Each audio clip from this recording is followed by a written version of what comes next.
Hello YouTube, it's Tony. So today I'll do a loot video on 100 crystal Triskelions. As promised before, I will do more loot videos along with the Road to Rich series. Also, as I did hit 20,000 subscribers on YouTube, I'd like to say this means a lot to me and thank you so much for this support. In about a week, you should expect a 20,000 subscriber celebration video and giveaway. To start things off, how do you get crystal Triskelions? All forms of crystal Triskelions are untradable.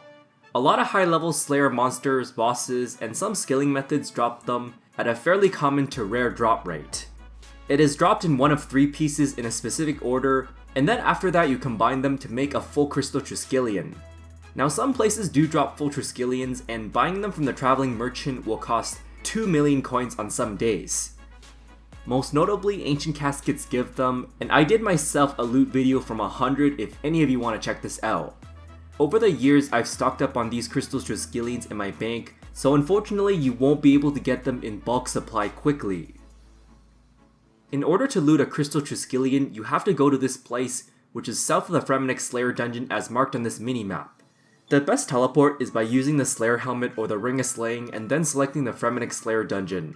Otherwise, just use the fairy ring code called AJR. You will now loot the rocky face on the edge of the mountain. Every time you loot this, you are always guaranteed 1 elite clue scroll, and no, it will not count towards the 25 cap, so that means if you don't want to do your elite clue scrolls right away, then you can just save them for later. I personally didn't end up doing them myself, as I'll probably do this for a future clue scroll loot series. There are 12 total loot possibilities, with Dragonstone armor being the most sought after loot. Right around last year, they did add a few new seeds towards the drop table. Here is my loot strategy. I would wear Luck of the Dwarves as it does increase the chance of getting rare items. Then you want to bring 20 of them at once in your inventory.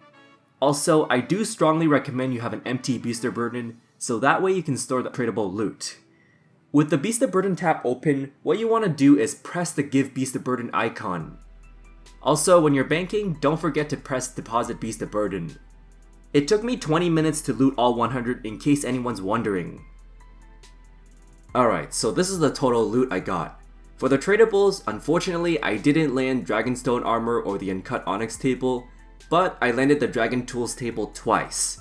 Surprisingly, I didn't get any of these new seeds. I got 18.7 mil in tradable loot, although I only sold it for 18.3 mil, and while the commons did sell for over GE price, the Dragon Hatchet sold for only 3.8 mil instead. I would have gotten 12.8 mil in loot if I didn't land any of the rare possibilities according to RS Wiki. This means I would have averaged 183k per crystal Triskelion, or otherwise 128k without any rares. So yeah, this is already better than crystal keys. As for the untradables, I got 4 ancient effigies, 99 elite clues, and 1 master clue. Once again, elites do bypass the 25 cap, so you don't have to do them right away if you don't want. I also got 10 crystal Triskelion fragments, 1,500 crimson charms, and 800 blue charms. Here's my overall analysis on this. If you were to buy it from the traveling merchant, then it's a straight loss based on tradable loot, although this can be good for gaining extra elite clue scrolls. Also, you can definitely get more than 4 ancient effigies per 100, as I didn't open any of them, and the more you get, the rarer they become. Normally, effigies and dragonkin lamps cost 1 mil and 250k respectively from the traveling merchant. As I said before, I will do these elite clue scrolls in the future for another loot video. What are your thoughts on crystal Triskelions? So yeah, thanks for watching and I hope it helps. If I missed anything, feel free to ask. Also, be sure to subscribe if you haven't done so already, because I will do more videos like this in the future.